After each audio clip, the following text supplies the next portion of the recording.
Baik, saya mulai untuk materinya yaitu penentuan lokasi, ya, di mana dalam berbisnis ya, salah satu keputusan yang penting itu adalah terkait dengan pemilihan lokasi.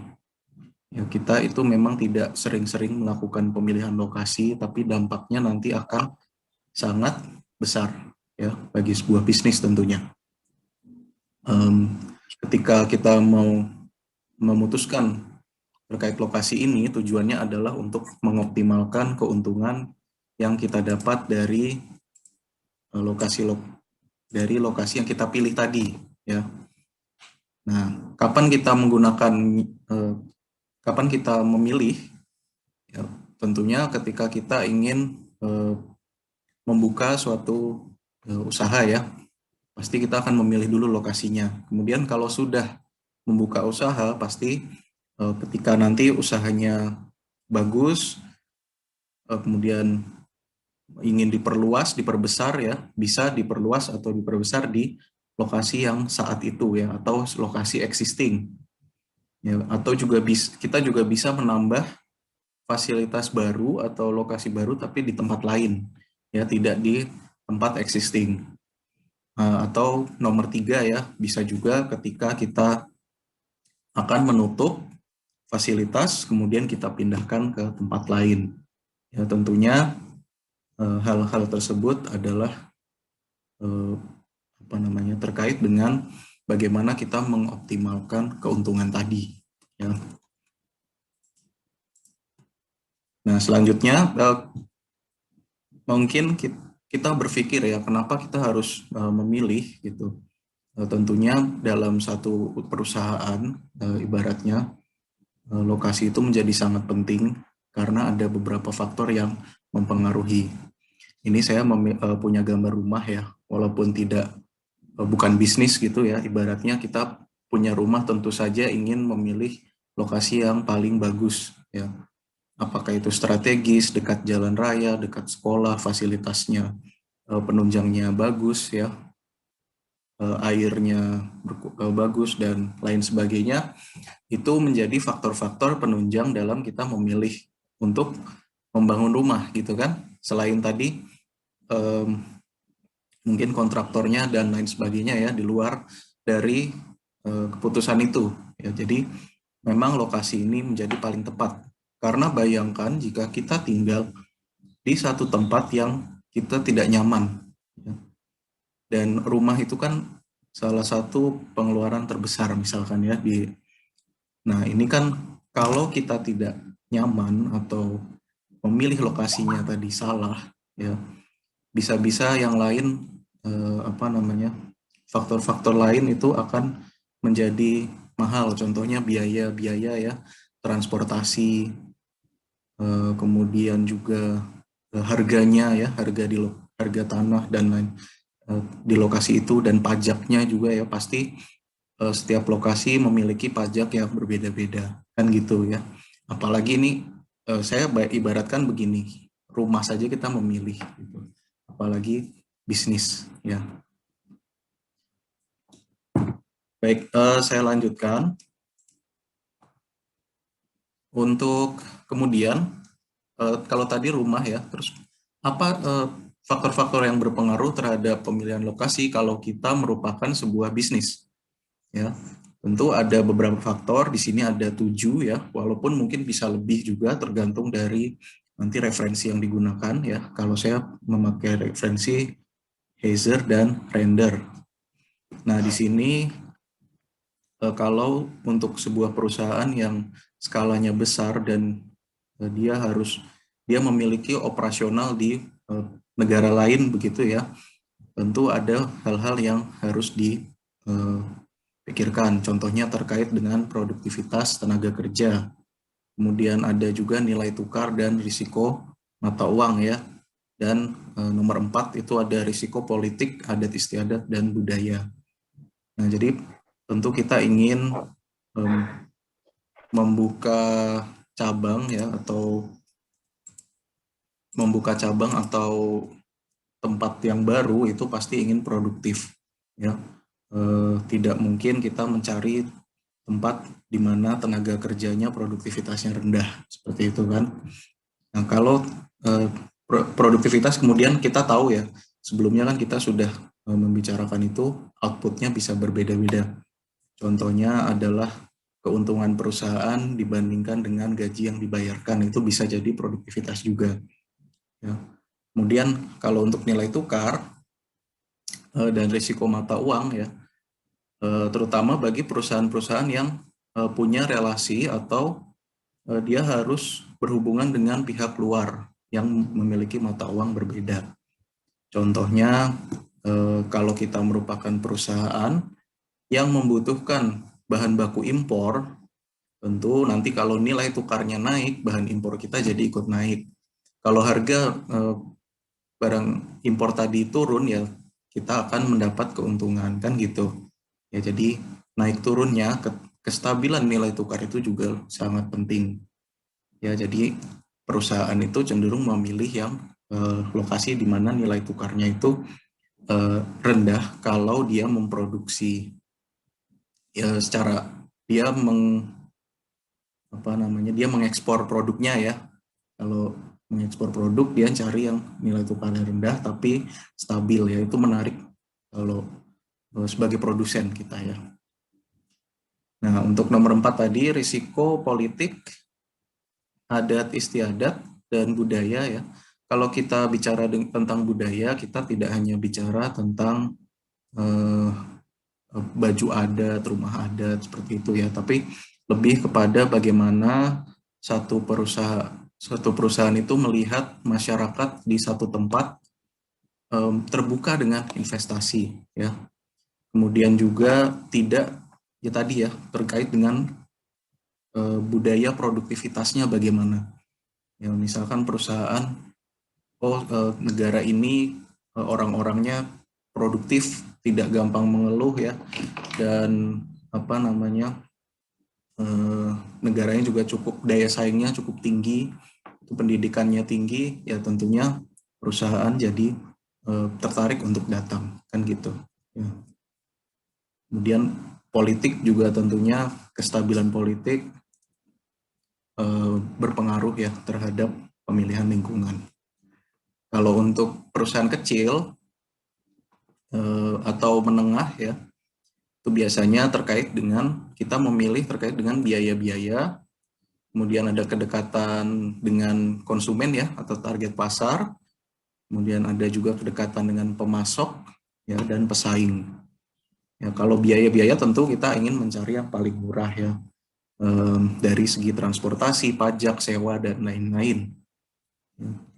Nah, untuk kedekatan target pasar, ketika kita dekat dengan konsumen kita, maka barang itu jadi cepat tersedia. Ya, akhirnya keinginan konsumen jadi bisa kita penuhi dengan baik, kan gitu. Ya, terutama kemudian juga kedekatan dengan pemasok, bagaimana sumber daya itu bisa kita dapatkan, gitu ya kan, kita berproduksi sebagai perusahaan.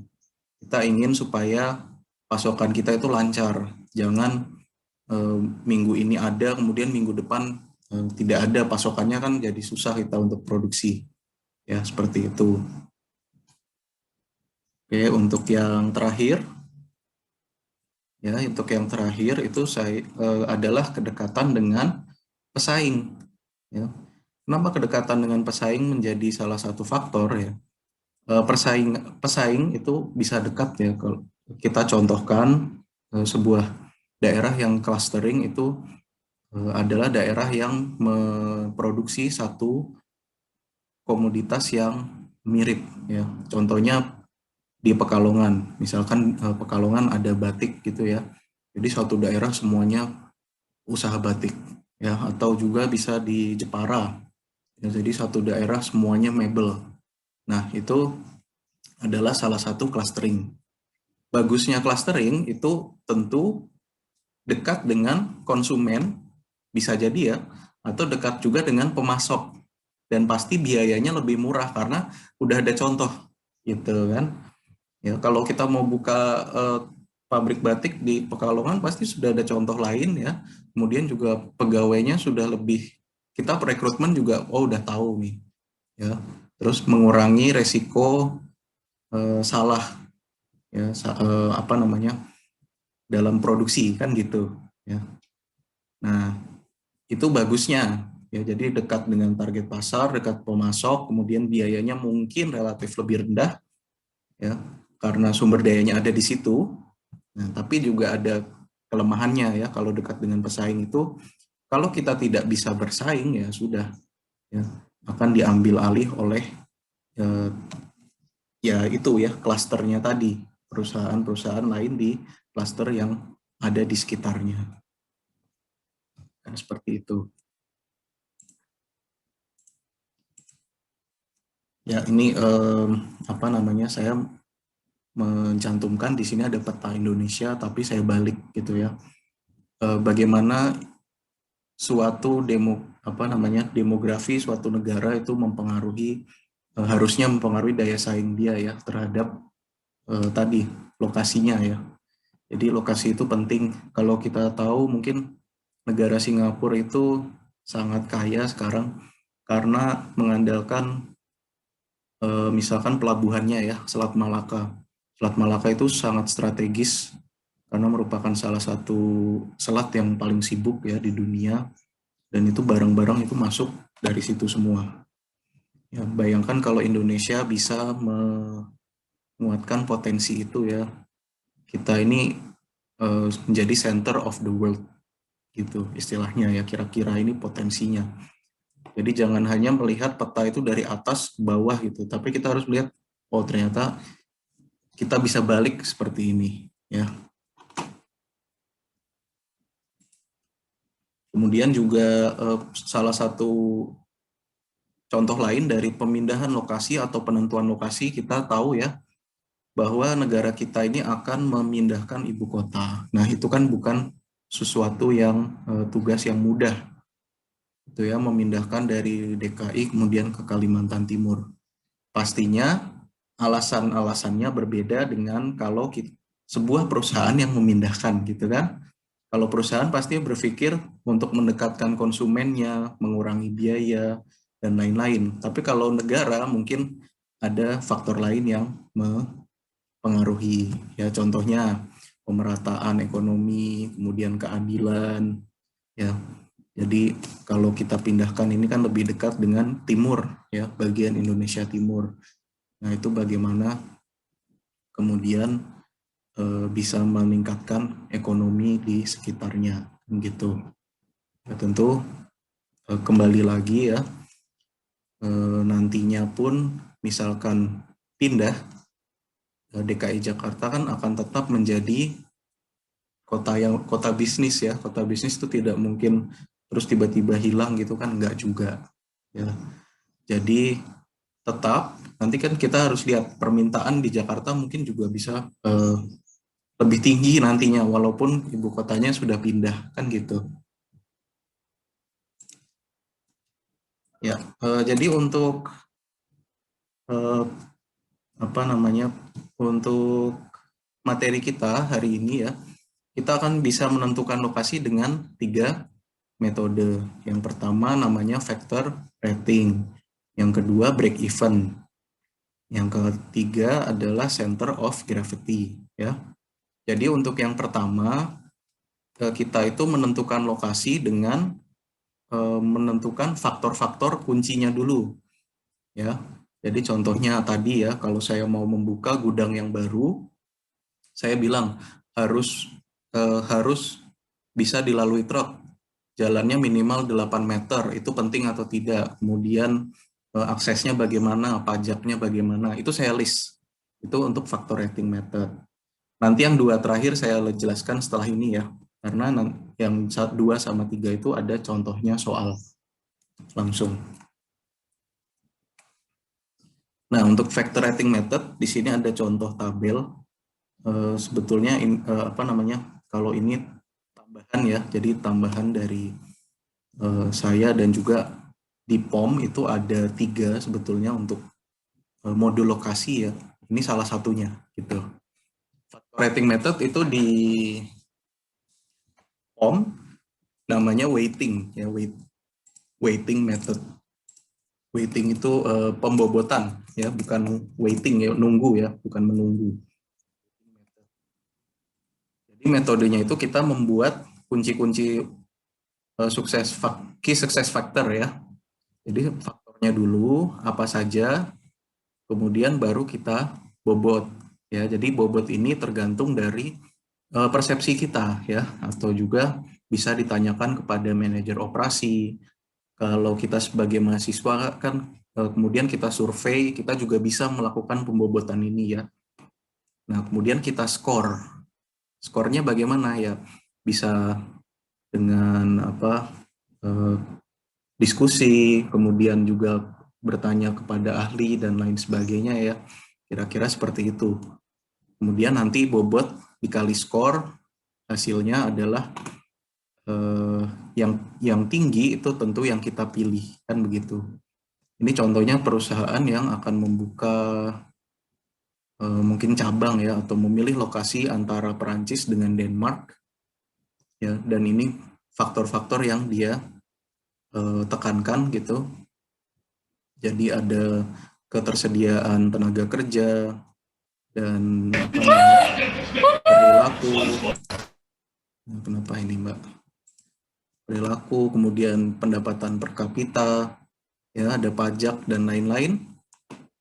Itu kemudian kita bobot, hasilnya harus 100% ya, atau 1. Ya, jadi nanti kemudian yang paling tinggi tentunya kita pilih. Itu untuk faktor rating method. Ada pertanyaan dulu untuk faktor rating method?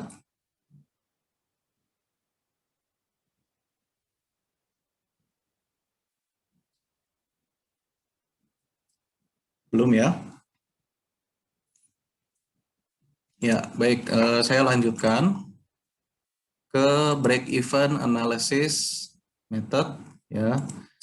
Nah, jadi harus, nah ini adalah mungkin salah dua ya yang ada hitungannya gitu untuk lokasi.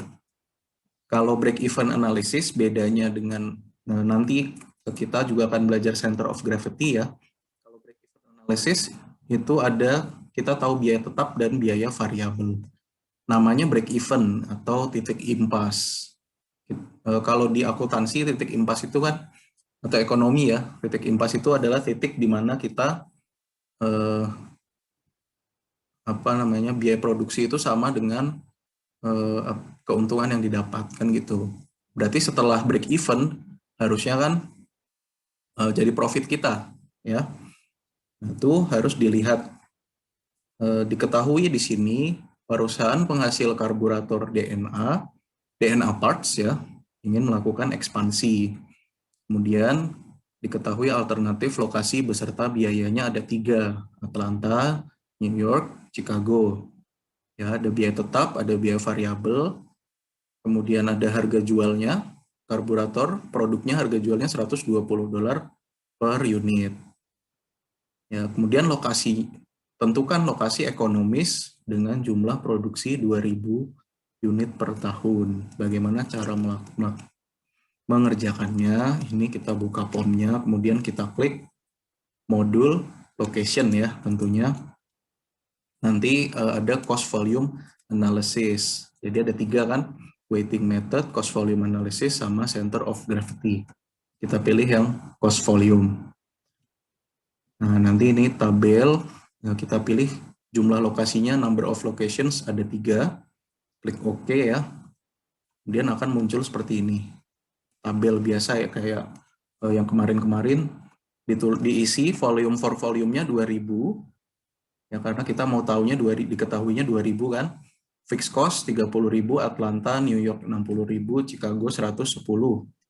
Variable cost-nya Atlanta 75, New York 45, Chicago 25. Ya. Jadi biasanya memang kalau yang fixed cost-nya murah itu variable cost-nya lebih mahal. Ya. Nah, kalau sudah tabelnya diisi dengan yang tadi ya diketahui dari soal, Kita klik solve. Nanti akan muncul seperti ini, ya. Ini hasilnya, location result. Cara membacanya bagaimana? Ini ada, harus kita lihat dulu grafiknya ya. Kalau dari sini saja, diketahui unit 1000 ini break even point-nya. Ya 1600, 2500 ini break even point. Kenapa dia versus gini ya? Karena dia akan bersilangan dengan kota lain yang kita pilih sebagai alternatif. Ya, ini kan bersilangan. Ya. Nah, tapi di sini ini diketahui Atlanta 1000 sebetulnya. Kok tahu ya? Kita lihat dulu grafiknya. Saya ada grafik yang lebih besar. Ini yang biru ini semua hitungannya secara manual ada di sini. Nanti silahkan dipelajari juga hitungan manualnya supaya tahu ya dari mana dapatnya. Jangan sampai kita bisa menghitung POM-nya tapi tidak tahu arti dari angka-angka yang menjadi hasilnya.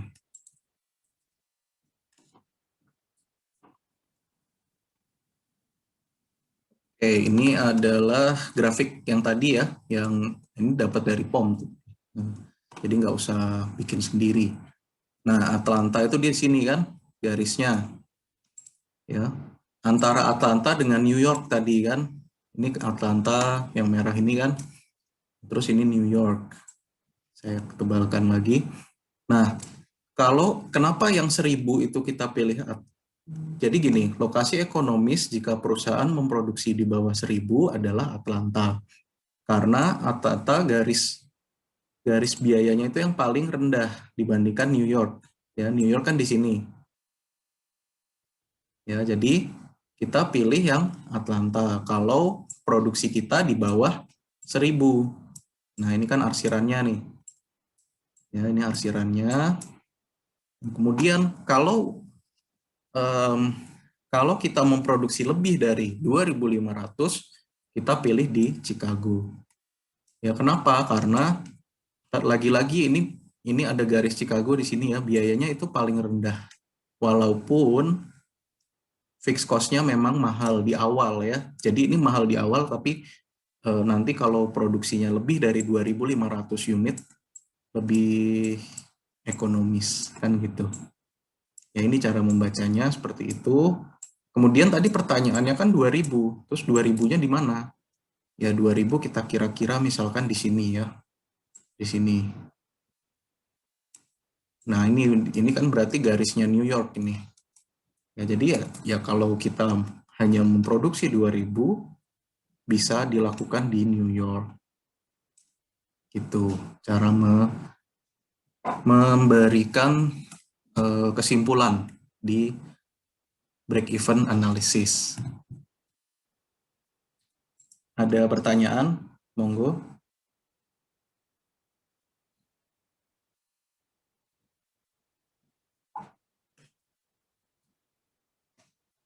Tidak ya? Jadi saya lanjutkan.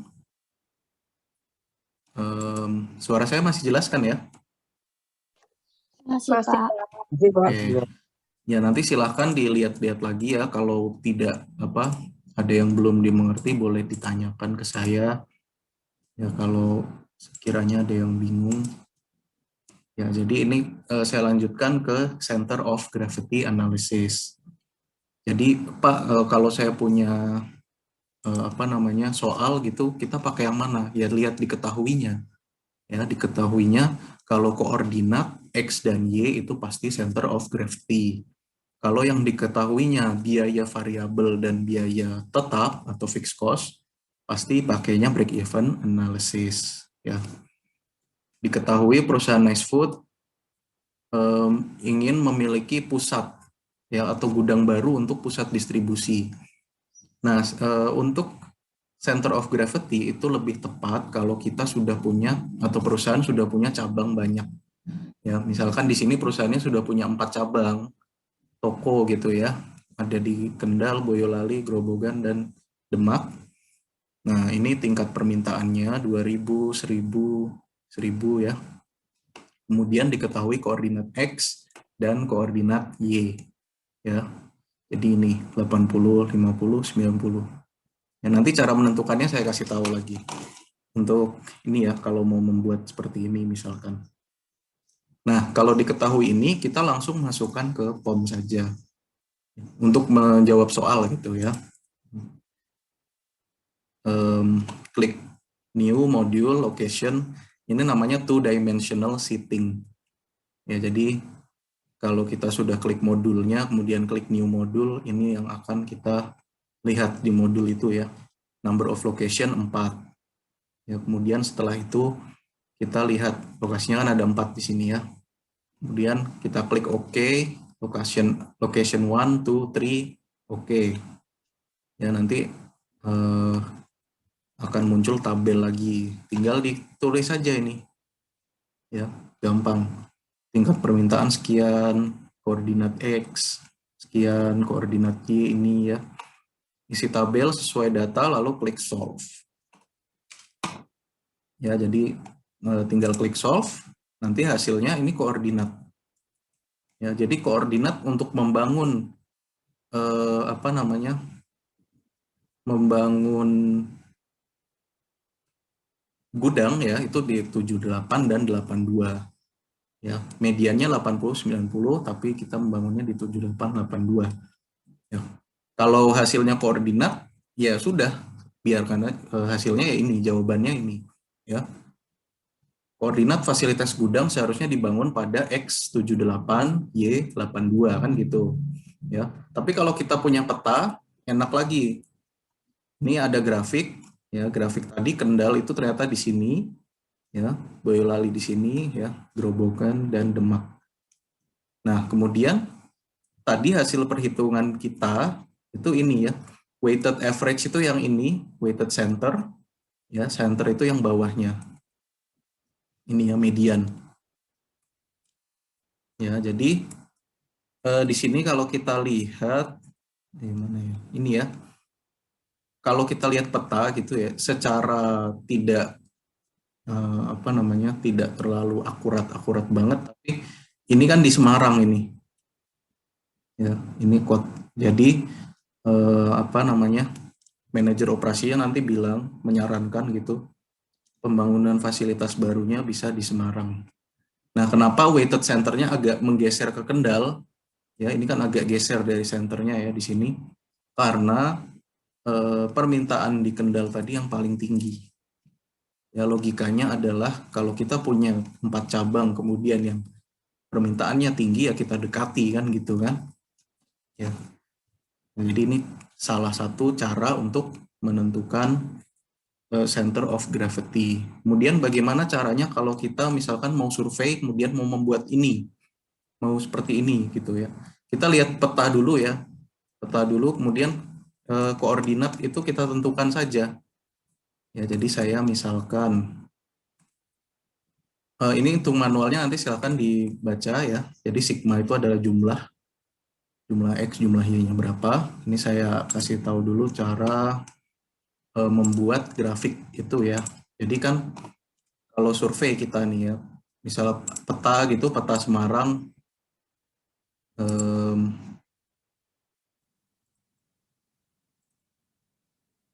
gambarnya kelihatan ya. Kita buat aja XY sederhana seperti ini. Terus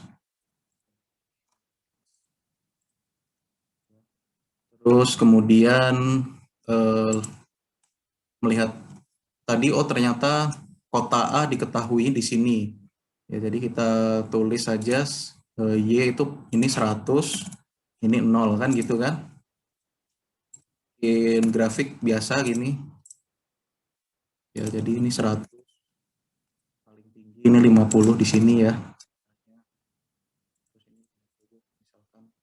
Sudah, kita bikin grafiknya saja.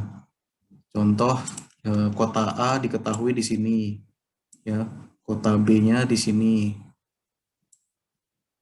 Ya, kota C di sini, kemudian kota D di sini. Jumlah permintaan diketahui dan lain-lain ya.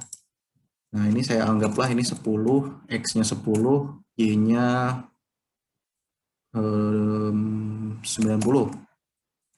85 aja ya, 85.